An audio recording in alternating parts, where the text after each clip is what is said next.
በስመ አብ ወወልድ ወመንፈስ ቅዱስ አሐዱ አምላክ አንድ አምላክ በሚሆን በአብ በወልድ በመንፈስ ቅዱስ ስም ሰኔ 13 በዚች ቀን የኢየሩሳሌም ኤጲስቆጶስ አባ ዮሐንስ አረፈ። ይህም ቅዱስ በቅዱስ አባ ኢላርዮንና በታላቁ አባ ኤስድሮስ ገዳም በታናሽነቱ መነኮሰ። ከአባ ኤጲፋንዮስ ጋርም በገድል በመጠመድ ታላቅ ተጋድሎ ተጋደለ። የደግነቱ የተጋድሎውና የትሩፋቱ ዜናም በቦታው ሁሉ ተሰማ። ከዚህም በኋላ ኤጲፋንዮስ በቆጵሮስ ሀገር ኤጲስቆጶስነት ከተሾመ በኋላ እርሱን መርጠው በኢየሩሳሌም ኤጲስቆጶስነት ሾሙት። ይህ አባት በሹመት በነበረ ጊዜ ሰይጣን በገንዘብ ፍቅርና በዚህ ዓለም ክብር አሳተው ብዙ ገንዘብ ሰብስቦ ለማዕዱ የሚመገብበት የወርቅና የብር ሳህን አሰርቶ ነበርና ለድሆችና ለምስኪኖችም መራራትን ተወ። ምንም የእንጀራ ቁራሽ አይሰጣቸውም ነበር። ቅዱስ ኤጲፋንዮስም በሰማ ጊዜ የቀድሞውን ተጋድሎውንና የዓለም መድኃኒትነቱን ፍቅሩንም አስታውሶ እጅግ አዘነ። ከቀድሞ ጀምሮ በመንፈስ ወንድሙና ወዳጁ ነበርና። ስለዚህም ብፁዕ ኤጲፋንዮስ ከቆጵሮስ ተነስቶ ወደ ኢየሩሳሌም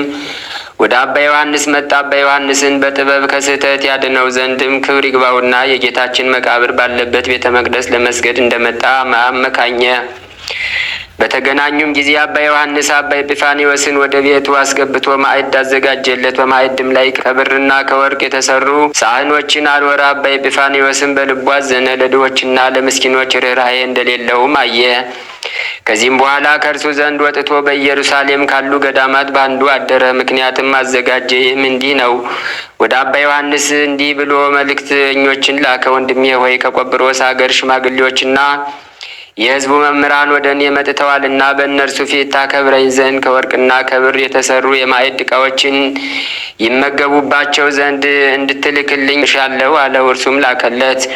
ያን ጊዜም አባ ኤጲፋንዮስ ዕቃዎቹን ወስዶ ሸጣቸው። ዋጋቸውንም ለድሆችና ለምስኪኖች መጸወታቸው። ከዚህም በኋላ በተገናኙ ጊዜ አባ ዮሐንስ አባ ኤጲፋንዮስን የላኩልህን የማዕድ ዕቃዎችን መልስ አለው። እርሱም እሺ አለው። እንዲህም ሁለተኛና ሶስተኛ ጊዜ ነገረው። አባ ኤጲፋንዮስም እሺ አለው። በአንዲት ዕለትም ክብር ይግባውና የጌታችን መቃብር ካለበት ቤተ መቅደስ ሲወጣ አገኘው። ያን ጊዜም ያዘውና ገንዘቤን እስከምትሰጠኝ ያልለቅህም አለው። አባ ኤጲፋንዮስም ክብር ይግባውና ወደ ጌታችን ጸለየ። በዚያን ጊዜም የአባ ዮሐንስ ዓይኖቹ ታወሩ። ያን ጊዜም ይቅር ብሎት ዓይኖቹን ይገልጥለት ዘንድ እያለቀሰ ወደ አባ ኤጲፋንዮስ ማለደ። እርሱም መጸጸቱን አይቶ አንዲቱን ዓይኑን ገለጠለት። እንዲህም አለው፣ ነፍስህን ታስብ ዘንድ አንዲቷ ዓይን እውርት እንደሆነች ትቶልሃል። ገሰጸውም። እነሆ ጌታችን ኢየሱስ ክርስቶስ የቀድሞ ድካምህን ብርታትንና ተጋድሎን አስቦ ራራልህ፣ ከስህተትም አዳንህ አለው። የማዕድ ዕቃዎችንም እኔ እንደ ሸጥኳቸውና ስለ አንተ ለድሆችና ለምስኪኖች እንደ መጸወትኳቸው እወቅ። አንተ በገንዘብ ፍቅር መጠመድህንና የቀድሞውን መልካም ስራህን መተውን ብሰማ ነው እንጂ ከቆጵሮስ ወደ ኢየሩሳሌም አልመጣም ነበር። ከዚያችም ሰዓት ጀምሮ ቅዱስ ዮሐንስ ከእንቅልፍ እንደነቃ ሆነ። በርኅራኄ መንገድ ሄደ። ያለውንም ጥሪቱን ሁሉ ሰጠ፣ ምንም ምን አላስቀረም። ልብሶቹንም ለተራቆቱ ሰጠ። በሞተ ጊዜ አንድ አላድ ከዚያች በታች ከእርሱ ዘንድ እስካልተገኘች ድረስ ሰጠ። የጌታችንም የፈውስ ሀብትን ሰጠው። ብዙዎች ድንቆችንና ታምራቶችንም አደረገ። ከተቀደሰ ዘይት እየቀባ ፊታቸውንም አዳኝ በሆነ በመስቀል ምልክት እያማተበ ደዌ ያለባቸውን ሁሉ አዳናቸው። መልካም ተጋድሎውንም ፈጽሞ ክብር ይግባውና ጌታችንን አገልግሎ በሰላም አረፈ። ለእግዚአብሔር ምስጋና ይሁን፣ እኛንም በጸሎቱ ይማረን፣ በረከቱም ከእኛ ጋር ትኑር ለዘላለሙ አሜን። በዚህችም ዕለት ለከበረ መልአክ አዲስ የምስራች ነጋሪ ለሆነ የመላእክት አለቃ ቅዱስ ገብርኤል በዓልን ያደርጉለት ዘንድ መምህራን በግብፅ አገር ለክርስቲያን ወገኖች ሥርዓት ሰሩላቸው። ይህ የከበረ መልአክ የእስራኤል ልጆች ከሰይጣን እጅ ስለመዳናቸውና ከምርኮም ስለመመለሳቸው ነቢዩ ዳንኤል ወደ እግዚአብሔር በሚጸልይና በሚማልድ ጊዜ አስቀድሞ የተገለጠለትና ስለ ድህነታቸውና ስለ ቤተ መቅደስም መታነጽ የነገረው ነውና። ዳግመኛም ክብር ይግባውና ስለ ክርስቶስ መምጣትና መገደል፣ ስለ ቤተ መቅደስም መፍረስ፣ ከዚያም በኋላ ስለ ሐሳዊ መሲህ መምጣት ነገረው። ለመድህን መምጣትም በሱባኤ የወሰናቸው ዘመናት በተፈጸሙ ጊዜ የከበረ መልአክ የመላእክት አለቃ ቅዱስ ገብርኤል ከእግዚአብሔር ዘንድ ተልኮ ወደ ቅድስት ድንግል ወደ እመቤታችን ማርያም መጣ። ዓለምን ስለማዳን የእግዚአብሔር ልጅ ከእርሷ ሰው ስለመሆኑ ነገራት።